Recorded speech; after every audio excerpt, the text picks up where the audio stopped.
Africa में एक बहुत बड़ा क्रैक देखा गया है।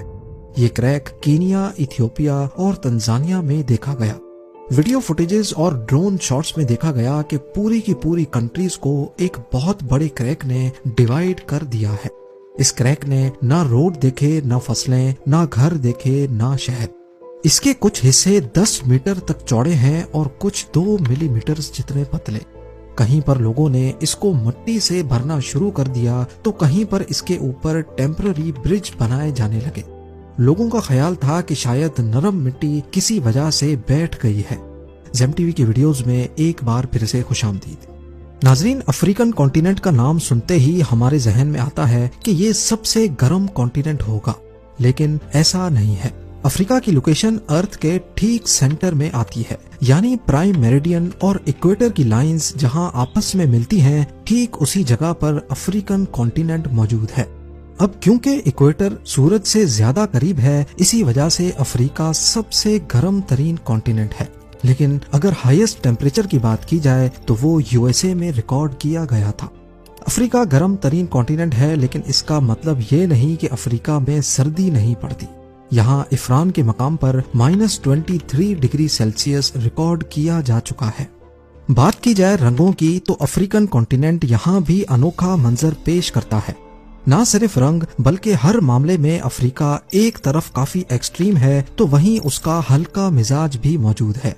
मिसाल के तौर पे दुनिया के 10 सबसे गरीब मुल्क भी अफ्रीका में ही मौजूद हैं और इन्हीं की वजह से अफ्रीका दुनिया का गरीब तरीन कॉन्टिनेंट कहलाया जाता है। लेकिन वो अफ्रीका ही है जहां दुनिया के सबसे ज्यादा कीमती मिनरल्स पाए जाते हैं। वही अफ्रीका जो दुनिया का गरीब तरीन कॉन्टिनेंट है, यहाँ पर गैबोन के कैपिटल लिब्रेविल को ईयर 2000 में दुनिया का सबसे महंगा तरीन शहर डिक्लेयर किया गया था। पेरिस, न्यूयॉर्क और सिंगापुर से भी महंगा। ये सब सुनने के बाद काफी अजीब सा लगता है, लेकिन अफ्रीका में सोमालिया का कैपिटल मोगाडिशु दुनिया का सबसे खतरनाक शहर माना जाता है।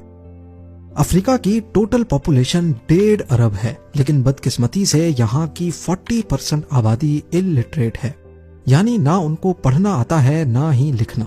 पर दूसरी साइड पे दुनिया की सबसे पुरानी यूनिवर्सिटी भी वेस्ट अफ्रीका में ही पाई जाती है। माली के शहर टिम्बकटू में मौजूद ये यूनिवर्सिटी 800-900 साल पहले बनी थी और अपने उरूज पर इसमें 25,000 स्टूडेंट्स पढ़ते थे, जबकि उस वक्त यहाँ की टोटल पॉपुलेशन ही 1 लाख थी। हैरानी की बात है कि दुनिया में सबसे ज्यादा ट्विन बर्थ रेट भी अफ्रीका में ही पाया जाता है। यहाँ 1000 में से 50 बर्थ्स ट्विन बेबीज की होती हैं। ये इंटरनेशनल ट्विन बर्थ रेशो से कई ज्यादा है, लेकिन अभी तक साइंस इस बात से लाइल्म है कि अफ्रीका में ही ऐसा क्यों होता है। दूसरी तरफ यहाँ पैदा होने वाले हर 14 में से एक बच्चा पैदा होने के बाद घर पहुँचने से पहले ही मर जाता है। चाइल्ड मोर्टेलिटी का ये रेशो भी दुनिया में सबसे ज्यादा अफ्रीका में ही पाया जाता है। ईस्ट अफ्रीका में कीनिया अपने रनर्स की वजह से खासा मशहूर है। 2010 में कीनिया के रनर्स ने 156 में से 126 इंटरनेशनल मैराथन्स जीते थे। इनमें से ज्यादातर चैंपियंस कलेंजी नामी कबीले से ताल्लुक रखते हैं, पर साइंटिस्ट अभी तक इस राज से पर्दा उठाने की कोशिश कर रहे हैं कि आखिर इस कबीले में ऐसी कौन सी खास बात है। दुनिया की सबसे जल्दी खत्म होने वाली जंग भी अफ्रीका में ही लड़ी गई थी, सिर्फ 38 मिनट्स की जंग। 27 अगस्त 1896 को ये जंग ज़ंजीबार और ग्रेट ब्रिटेन के दरमियान लड़ी गई थी। हुआ कुछ यूं था कि 25 अगस्त 1896 को ज़ंजीबार के सुल्तान हमाद बिन थोइनी की अचानक मौत हो गई। इनको इनके ही कजन खालिद बिन बरगश ने जहर देकर मारा और ज़ंजीबार का नया सुल्तान बनकर बैठ गया। इस नए सुल्तान को जर्मनी की सपोर्ट हासिल थी, जबकि ब्रिटिशर्स चाहते थे कि उनकी पसंद का नया सुल्तान बने। लिहाजा ब्रिटिश मिलिट्री ने नए सुल्तान को अल्टीमेटम दिया कि वो ज़ंजीबार के तख्त को सुबह 9 बजे तक खाली कर दे। खालिद बिन बरगश ने ग्रेट ब्रिटेन का हुक्म मानने से इनकार किया और अपने 2800 फौजी आइलैंड पर अपने महल के बाहर खड़े कर दिए। सुबह 9 बजे जब अल्टीमेटम खत्म हुआ तो ब्रिटिश रॉयल नेवी की शिप्स ने आओ देखा नताओ सुल्तान के महल पे गोलों की बारिश कर दी। और 9:37 पे महल का झंडा उखाड़ दिया। 38 मिनटों तक चलने वाली इस जंग में जहां सुल्तान के 2800 में से 500 फौजी मारे गए, वहीं ब्रिटिश नेवी का सिर्फ एक सेलर जख्मी हुआ था। अफ्रीका की बात हो और इजिप्ट के पिरामिड्स की ना हो, ऐसा कैसे मुमकिन है? लेकिन क्या आपको मालूम है कि इजिप्ट से 2 गुना ज्यादा पिरामिड्स सूडान में मौजूद हैं, और ये भी एक अफ्रीकन कंट्री ही है। एस्टिमेट्स के मुताबिक सूडान में 250 से ज्यादा पिरामिड्स हैं, जबकि इनकी साइज काफी छोटी है। इसी वजह से ये टूरिस्ट्स के बीच ज्यादा फेमस नहीं। इतना सब कुछ अफ्रीका में हो रहा है तो जाहिर है ये काफी बड़ा भी होगा, पर ये क्या वर्ल्ड मैप पे ये इतना छोटा क्यों दिख रहा है? इस वर्ल्ड मैप पे अफ्रीकन कॉन्टिनेंट को देखें और फिर यूएसए के इस कॉन्टिनेंट को देखें। देखने में अफ्रीकन कॉन्टिनेंट अमेरिकन कॉन्टिनेंट से काफी छोटा लग रहा है, लेकिन हकीकत में अफ्रीका जितना मैप्स पे दिखता है उससे कहीं ज्यादा बड़ा है। नंबर्स की तरफ देखा जाए तो अफ्रीका लगभग 3 करोड़ स्क्वायर किलोमीटर बड़ा है। अगर मैप पे दिखने वाला अफ्रीका इतना बड़ा है तो यकीनन अमेरिकन कॉन्टिनेंट 4 या 5 करोड़ स्क्वायर किलोमीटर बड़ा होगा, पर असल में अमेरिका का एरिया सिर्फ 90 लाख स्क्वायर किलोमीटर है। जी हाँ, अफ्रीका से भी 3 टाइम्स छोटा। असल में जो वर्ल्ड मैप हम इस्तेमाल करते हैं ये हमारे अर्थ का एक आसान वर्जन है, ना कि असल वर्जन। दुनिया का सही मैप मौजूद ही नहीं है और ना ही इसको परफेक्टली बनाया जा सकता है, क्योंकि हमारी दुनिया गोल है और फ्लैट मैप पे कॉन्टिनेंट्स और इनकी साइज को सही से बयान करना पॉसिबल नहीं है। इसकी एग्जाम्पल एक टेनिस बॉल की है जिस पर टेप चढ़ी हो। अगर हम उसकी टेप उतार कर उसको फ्लैट सरफेस पे रखने की कोशिश करें तो कहीं ना कहीं से वो उठी ही रहेगी। अगर उसको बिल्कुल फ्लैट करना हो तो हम इसको स्ट्रेच करेंगे, जिससे वो बिल्कुल सीधी तो हो जाएगी, लेकिन अब उसका एरिया बदल जाएगा। ठीक इसी तरह जब गोल दुनिया को 2D मैप में कन्वर्ट किया जाता है तो पोल्स के करीब वाले कॉन्टिनेंट्स जरूरत से ज्यादा बड़े स्ट्रेच होने की वजह से लगते हैं।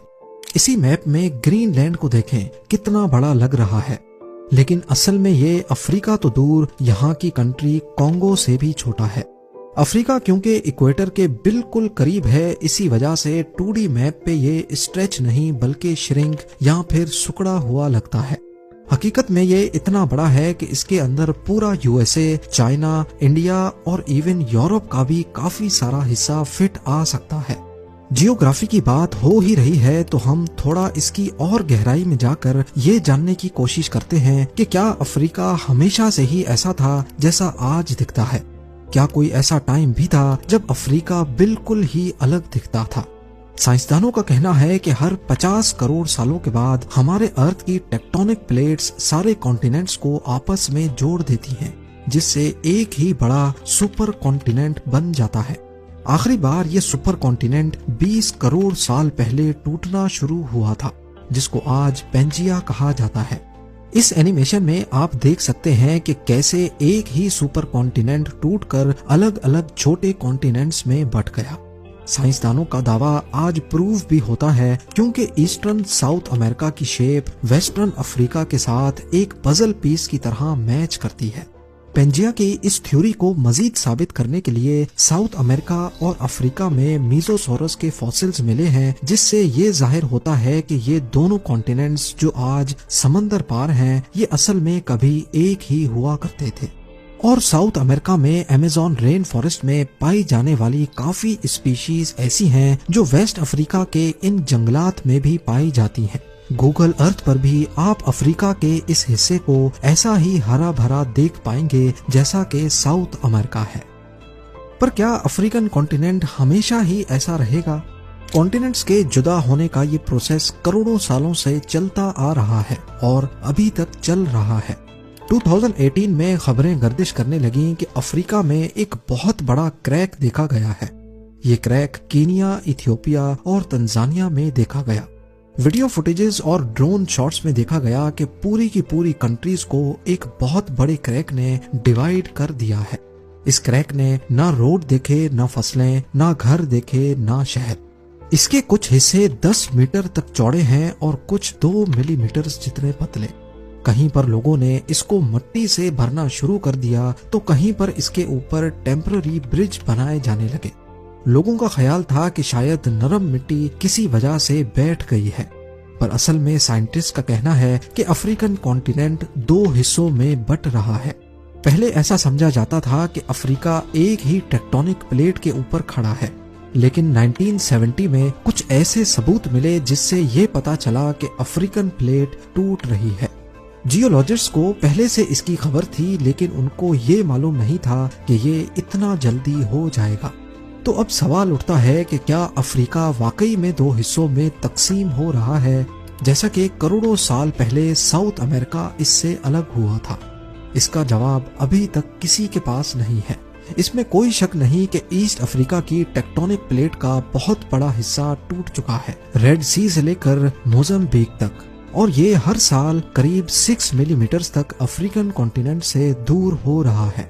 ये भी हो सकता है कि ये पूरा हिस्सा अलग होकर एक आइलैंड बन जाए, या फिर इसके बीच रेड सी की तरह कोई नया ओशन नमूदार हो जाए, या फिर ये प्रोसेस यहीं पर ही रुक जाए। साइंटिस्ट का ख्याल है कि जो कुछ भी होगा इसको करीब 5 करोड़ साल लग जाएंगे।